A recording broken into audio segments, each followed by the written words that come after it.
प्रत्येक व्यक्ति को पता है कि मृत्यु निश्चित है। ये भी मालूम है कि ये जो भी संपत्ति, संतान जिसको हम अपनी मानते हैं, ये भी अपने साथ नहीं रहेगी जब हमारा यहाँ से जाने का समय आएगा। फिर भी हम इनसे चिपके हुए हैं और फिर भी हम मृत्यु से इतना डरते हैं, बहुत ज्यादा। ऐसा क्यों है? क्योंकि हम ऐसे लोग से आए थे जहां हम कभी मरते नहीं थे। अब यहां मरना हमें अच्छा नहीं लगता। बड़ी मुश्किल से तो हम कोई मकान बनाते हैं, बड़ी कठिनता से कोई सवारी गाड़ी का प्रबंध करते हैं, सौ दुआ करके प्रभु से कोई संतान मांगते हैं और फिर वो भी हमारी नहीं रहती। तो ये क्या व्यवस्था है यहाँ की? ये एक प्रत्यक्ष धोखा है हमारे साथ। लेकिन इसके साथ साथ हम इतने विवश हैं कि हमें पता है, लेकिन फिर भी हमारी बुद्धि स्थिर नहीं रह सकती कि ये जिसको हम अपना मान रहे हैं ये मेरा नहीं है। अक्षणिक ध्यान आता है कुछ समय के लिए, ये जो सत्संग सुनते तब तो आ जाता है कि हाँ सचमुच ऐसा ही है, लेकिन उसके तुरंत बाद फिर इतना प्रेशर बन जाता है कि भाग ले, वो करना है, चल वो करना है, वो ऐसा कर दूंगा, और मन माने कहीं रास्ते में एक्सीडेंट होकर काम तमाम हो जाए। यह बात हम याद नहीं रखते। परमात्मा कहते हैं मौत भूल गया बावड़े तने अचरज किया कौन। सबसे बड़ा हम जो अचरज कर रखा हमने, जो सबसे बड़ी गलती कर रखी है कि हम अपनी मृत्यु याद नहीं रखते कि हमने जाना है। और ये भी यहाँ कोई फिक्स टाइम को नहीं भाई कितने कब जाना है, या तो सेकंडों का हिसाब है। और जब तक जीवन शेष है, चाहे 100 वर्ष भी हम रहें, अंत में फिर भी जाना है। और इसका ये भी कोई खास पता नहीं है कि कब जाना हो जाए, और उसके बावजूद भी हम यहाँ लंबा ठिकाना बनाए बैठे हैं। तो ये ज्ञान सत्संग में आने से होता है, बार बार ज्ञान सुनने से होता है। ये नहीं है कि हम ये सोच करके हमें मरना है और कुछ ना करें, आत्मा लावाएं को नहीं, ऐसी कुछ नहीं, ऐसा नहीं कहा सतगुरु ने। उन्होंने ये बताया कि आप विवश हैं यहाँ पर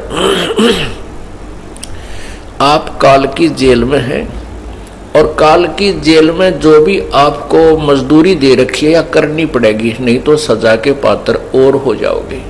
इस मजदूरी को करते हुए जो भी आपको ड्यूटी दे रखी है, कोई अधिकारी बना है, चाहे व्यापारी बना है, चाहे मजदूर या किसान या दुकानदार की सेवा उसे मिली है, फिर साथ में जो भी आपको परमात्मा ने संतान भेजी है, दी है, इनकी ड्यूटी लगाई है कि आपने ये कर्तव्य इनका करना ही है। तो ये हमारा इस जेल में यह सजा है, श्रम सजा हमें मिली हुई है। तो इसको भी ना करेंगे तो भी यहाँ के जेलर हमें सजा देंगे। यहाँ के जो अधिकारी बना रखे हैं, ब्रह्मा विष्णु महेश, ये धर्मराज काल इस जेल का जेलर है, तो ये हमें सजा देंगे यदि हम ड्यूटी को नहीं करेंगे। तो इसके साथ साथ हमने एक काम और करना है। इतना हमें रिलैक्सेशन दे रखा है कि भक्ति भी कर सकते हो। और भक्ति हम पहले सोचते थे कि भक्ति वो लोग करते हैं जो जंगल में चले जाते हैं, घर त्याग जाते हैं, और वही लोग पार हो सकते हैं। हमें इतना समय नहीं, हम गृहस्थी व्यक्ति हैं, हमने तो 100 काम करने होते। ये भी काल का एक जाल था, एक धोखा है काल ने हमारे को दे रखा है कि नकली संतों के द्वारा ऐसी कठिन साधनाएं करवा दी, फिर उनमें कुछ सिद्धियां दे दी, उन सिद्धियों से किसी को लाभ किसी को हानि उन संतों ने कर दिया। फिर हम उन्हीं के मुंह की तरफ देखते रहे, उन्हीं से डरते रहे, और हमने यही सोच लिया कि ये संत ही मोक्ष प्राप्त कर सकते हैं जो घर बार त्याग कर एकांत में बैठकर साधनाएं करते हैं। ऐसा नहीं है, ऐसा किसी भी शास्त्र में प्रमाण नहीं है। गीता जी में लिखा है तीसरे अध्याय में कि अर्जुन, यदि तू घर काम छोड़ कर एकांत स्थान पर बैठ कर हठ योग करके साधना करेगा, तेरा निर्वाह कैसे होगा। गीता जी के 8वें अध्याय के 7वें श्लोक में लिखा है कि तू युद्ध भी कर और मेरा नाम भी जप। युद्ध से कठिन कोई कार्य नहीं होता, उसमें भी नाम जाप करने का आदेश दिया गया है। तो हम इस साधारण काम में तो खूब नाम रट सकते हैं। उसके लिए परमात्मा क्या कहते हैं, डिंब करे डूंगर चढ़े ये अंतर जीनी झूले, जग जाने बंदगी कने ये बोवे सोल बबूले। जो हम देखते हैं डिंब कहते हैं दम्भ, पाखंड रचते हैं ये लोग, जो ऊंचे से स्थान पर बैठकर और आसन पदम लगाकर, कोई चिमटा विमटा पलटा गाड़ कर, कोई त्रिशूल गाड़ कर, या कोई दोने लगाकर, या वैसे किसी वृक्ष के नीचे बैठकर ऐसे समाधिस्थ हुए नजर आते हैं। परमात्मा कहते हैं ये हठ योग कर रहे हैं, जिसके विषय में गीता जी में तुरंत बिल्कुल मना किया हुआ है और कहा है ऐसे लोग तो जो है ये पाखंडी होते हैं, ये ढोंगी होते हैं और हठ योग करने से हानि होती है, लाभ नहीं। उनके विषय में कहा कि दम्भ करें, डूंगर चढ़े यानी ऊंचे से टीले पर बैठ जाते हैं पहाड़ पर्वत पे, दूर से दिखाई दो बैठा महात्मा, दुनिया अपने आप आकर्षित होकर उनके पास जावे और उनकी पूजा में लग जाए, इस तरह के वो एक आकर्षण करते हैं। उसके लिए बता रहे हैं कि डिंब करें डूंगर चढ़े अंतर झीनी झूल, और दुनिया सोचा यो भक्ति करे यो बोवे सूल बबूल, क्योंकि शास्त्र विरुद्ध साधना करने से हानि होती है, लाभ नहीं होता। और इस तरह के जो हम ध्यान लगाते हैं, आंखें बंद करके कई घंटे साधना करते हैं, ये हठ योग बताया है और इसको करने से हानि होती है, लाभ नहीं होता। गीता जी अध्याय नंबर 16 के श्लोक 23 में कहा है कि शास्त्र विधि को त्याग कर जो मनमाना आचरण करते हैं उनको न तो कोई सुख होता है और न ही उनको कोई सिद्धि प्राप्त होती है और न ही उनकी गति होती है, कोई मोक्ष नहीं होता। उसी के विषय में आदरणीय गरीबदास साहिब जी परमात्मा कबीर जी द्वारा प्राप्त तत्व ज्ञान को बता रहे हैं। केले की कोपीन है जो फूल पान फल खाही, नरका मुख नहीं देखते जो बस्ती निकट ना जाई। वो जंगल के रोज हैं जो मनुष्यों बिद के जाही, निस्दिन फिरे उजाड़ में नो परमात्मा पावे नाही। क्या बताते हैं कि श्रद्धालु व्यक्ति परमात्मा की प्राप्ति के लिए घर भी त्याग देते हैं, राज को भी त्याग देते हैं। परमात्मा की ऐसा अनमोल तत्व है, उसके गुणों का जब ज्ञान हो जाता है ये प्राणी इतना प्रेरित हो जाता है, लेकिन उनको दिशा ठीक नहीं मिलती। जैसा कल के सत्संग में बताया था कि हमने जाना दिल्ली है बरवाला से, और हमारा उद्देश्य भी है और तड़फ भी है जाने की। हमें दिल्ली वाला मार्ग ना मिलने से हम बठिंडा वाले मार्ग पर चल पड़े, सिरसा वाले मार्ग पर चल रहे हैं और स्पीड भी पूरी है, लेकिन हमारी दिशा गलत होने से मंजिल दूर है और दूर ही होती जा रही है। इसी प्रकार क्या बताते हैं कि जो श्रद्धालु घर त्याग करके और इतना त्यागी बन गए कि मैंने संसार की किसी वस्तु की आवश्यकता नहीं, जंगल में जाकर वस्त्र भी उतार दिए, केवल एक केले के पत्ते को पर्दे पर लगा करके भजन करते फिर रहे। कहीं बैठकर, कभी जंगल में इधर गए, कभी उधर गए, खड़े होकर। तो उसके लिए बताते हैं कि कुछ ऐसे भी व्यक्ति हैं जो इंसानों से छुपते फिरते हैं कि मुझे कोई मनुष्य ना देख ले, मेरी भक्ति भंग ना हो जाए। ऐसे भी संत साधु बहुत हैं। उसके विषय में क्या बताते हैं, एक ये दास जब सर्विस किया करता था सन 1988 में, 17 फरवरी सन 1988 अमावस्या के दिन, फाल्गुन के अमावस्या के दिन इस दास को उपदेश प्राप्त हुआ था। उसके बाद 1994 तक 6 वर्ष दास ने, 7 वर्ष फरवरी से प्रारंभ हो गया था, सर्विस भी की। तो उसमें जैसे भी ऑफिस में बैठ जाते थे, अपने कुलीग होते थे और उनसे चर्चा चलती थी भक्ति के बारे में। वो बाकी तो सुनते रहते थे। जब ये दास कहता था कि कबीर परमात्मा है तो उनके मुंह कड़वे हो जाते थे, जैसे कुड़ियन खाली। कहने लगे नहीं, और ज्ञान तो आपका ठीक सा लग रहा है, लेकिन कबीर को आप परमात्मा कह रहे हो जुलाए को, ये गले नहीं उतर सकती। तो फिर वो अपनी चर्चा शुरू कर देते थे। उनमें से एक गुप्ता जी थे, वो कहता है कि साधु तो आपने देखे को नहीं है।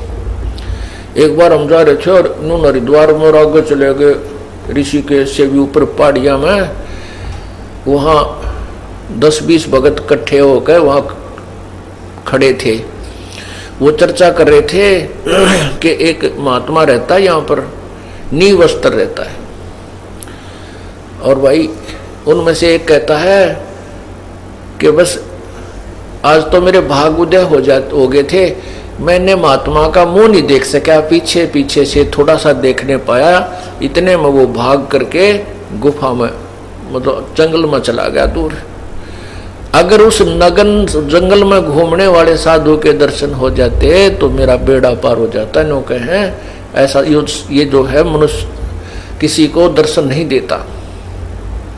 उसके विषय में फिर दास ने ये कहा उनको, लेकिन उनके गले तो नहीं उतरा, क्योंकि ये ज्ञान ऐसा अटपटा है और हमने जो सुन रखा है वो बिल्कुल व्यर्थ ज्ञान सुना हुआ, लोक वेद सुन रखा है। उसके विषय में गरीबदास साहेब तत्व ज्ञान बता रहे हैं। केले की कोपीन है जो फूल पान फल खाही, फूल पत्ते, पान माने पत्ते, और फल आदि खाते हैं, और नर का मुख नहीं देखते जो बस्ती निकट न जाही। वो जंगल के रोज हैं, वो भक्त संत नहीं है, वो तो जंगल के रोज हैं जो आदमियां ते बेदक कर भाग जाते हैं, वो संत नहीं है। वो जंगल के रोज हैं जो मनुष्यों बिद के जाई। तो पुण्यात्मा ये बातें ध्यान से सुनने की होती हैं। परमात्मा की भक्ति के लिए हमारे को घर त्यागने की आवश्यकता नहीं है। हमने क्या त्यागना है? बीड़ी शराब मांस तंबाकू को त्यागना है। उसके विषय में क्या बताया है कि डेरे दंड खुसर हो, ये खुसरे लह न मोक्ष। ध्रुव प्रहलाद जब पार हो गए फिर भाई गृहस्थी में क्या दोष।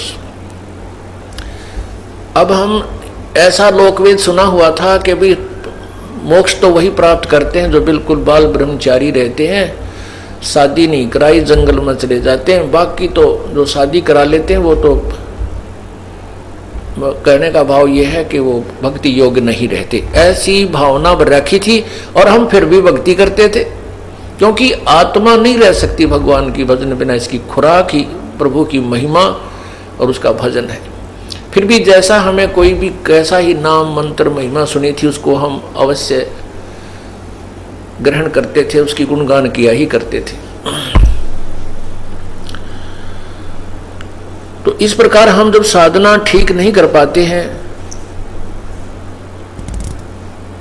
तो हम यही सोच रखा था कि जो ब्रह्मचारी रहते हैं वही मोक्ष प्राप्त करते हैं, और विशेषकर उस संत को ज्यादा महत्व दिया जाता था जो बाल ब्रह्मचारी होता था, उसको ज्यादा महत्व देते थे कि ये है सही खरा आदमी। उसके विषय परमात्मा कहते हैं कुछ तो ध्यान से सोचो। जितने भी महापुरुषों के तुम गुणगान करते हो, मीराबाई शादीशुदा थी, 4 साल ब्याह के बाद उसके पति की मृत्यु हुई। ध्रुव शादीशुदा था। ध्रुव जो 5 वर्ष की उम्र में उसने जो परमात्मा की साधना की, उसे भगवान प्रकट हुए, फिर उनको यहाँ का राज्य दिया। उसके बाद ध्रुव ने ब्याह करवाया और भक्ति की। और साथ में विष्णु पुराण में यह भी लिखा है कि उसके भाई की पत्नी जो थी, जो मौसी का बेटा था उत्तम, वो भी ध्रुव के साथ ही पल्ला लगा दी थी। और प्रहलाद ने 10 वर्ष की उम्र में परमात्मा की प्राप्ति हुई। कहते हैं नरसिंह रूप में परमात्मा प्रकट हुए। उसके बाद प्रहलाद ने ब्याह करवाया, और प्रहलाद का पोता जो था राजा बलि था, जिसने 100 अश्वमेध यज्ञ की थी और जिसमें 52 रूप धार के भगवान आए थे, वो बैलोचन का पुत्र था। प्रहलाद का पुत्र बैलोचन, बैलोचन का पुत्र बलि था। वो राजा बने। तो कहने का भाव ये है, परमात्मा क्या कह रहे हैं कि यदि बाल ब्रह्मचारी रहने से ही मुक्ति मिलती है तो ये जितने इजड़े हैं ये सारे ही पार होने के अधिकारी हो गए। ऐसा नहीं, परमात्मा कहते हैं गृहस्थी बुरी नहीं लेकिन दुराचार बुरा है। क्या बताते हैं कि डेरे डंडे खुश रहो खुसरे लेना मोक्ष, ध्रुव प्रहलाद उधर गए फिर डेरे में क्या दोष। इसका भाव ये है कि जैसे ये भी नहीं है कि जैसे इजड़े पार ना हो सकते, कहने का भाव ये नहीं है कि परमात्मा का कि खुसरे पास नहीं पार नहीं हो सकते, भक्ति से नाम से विधि से पार हो जाएगा।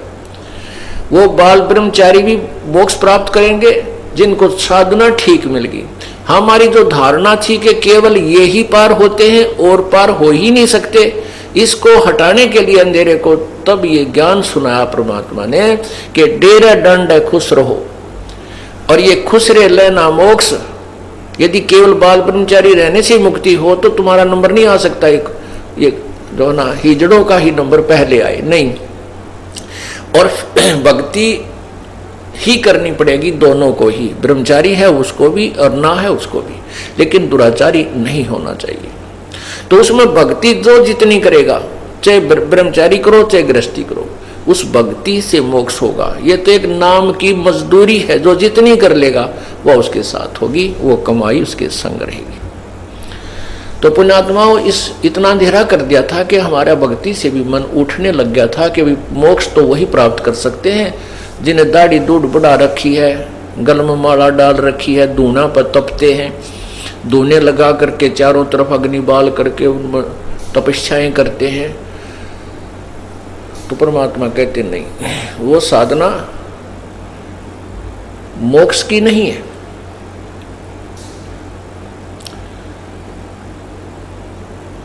तो इसलिए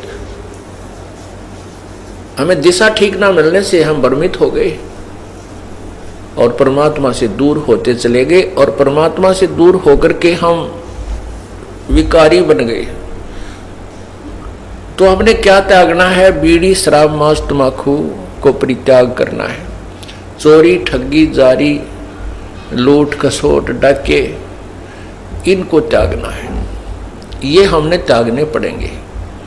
उसके बाद जो हमारे ऊपर 4-5 और विकार लगा रखे हैं काल भगवान ने, काम यानी विषय वासनाएं, क्रोध मोह लोभ अहंकार, ये जीव के बस का नहीं कि इनको त्याग सके। बीड़ी शराब मांस तम्बाकू चोरी ठगी हम त्याग सकते हैं। इनको नॉर्मलाइज करने के लिए काम क्रोध मोह लोभ अहंकार, इसके लिए परमात्मा ने तरीके बताए हैं, विधि बताई है, इसका ट्रीटमेंट बताया है कि सत्संग विचार सुने, उनके ऊपर पूरा विचार करे अर्थात ज्ञान। दूसरा भक्ति भगवान की, तीसरा दान। तो इससे क्या होता है, हमारे अंदर जो विकार हैं वो नॉर्मल होते चले जाते हैं। क्रोध भी कम हो जाता है, थोड़ा बहुत होता है तो वो सीमित सा रह जाता है, और पहले ज्यादा हो जाता था। भक्ति करने से इसमें इतना अंतर आता चला जाता है, और धीरे धीरे ये बिल्कुल जरा सा रह जाएगा, थोड़ी सी फूफा रह जाएगी। अब मन को ज्ञान रूपी रस्से से बांध दिया जाता है, ज्ञान रूपी तत्व ज्ञान रूपी रस्से से मन को बांध दिया जाता है।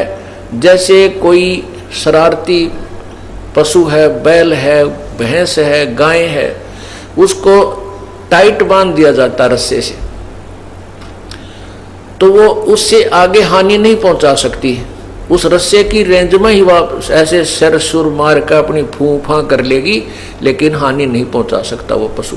ठीक इसी प्रकार इस मन पशु को इस तत्व ज्ञान रूपी रस्से से परमात्मा बांध देता है। इसकी आदत तो है ऐसे फूफा बकवाद करने की, ओछी मंदी सोचने की, लेकिन ये ज्ञान रूपी रस्सा इसको सीमा पार नहीं करने देता, इसलिए हानि नहीं कर सकता आपकी।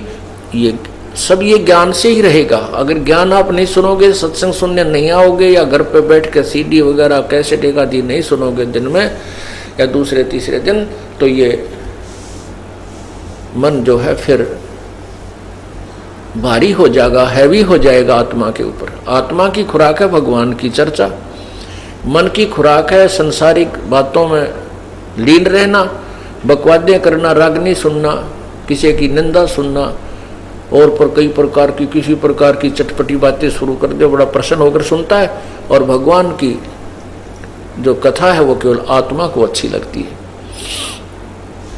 जब आत्मा तगड़ी रहेगी तो मन आत्मा के साथ रहेगा।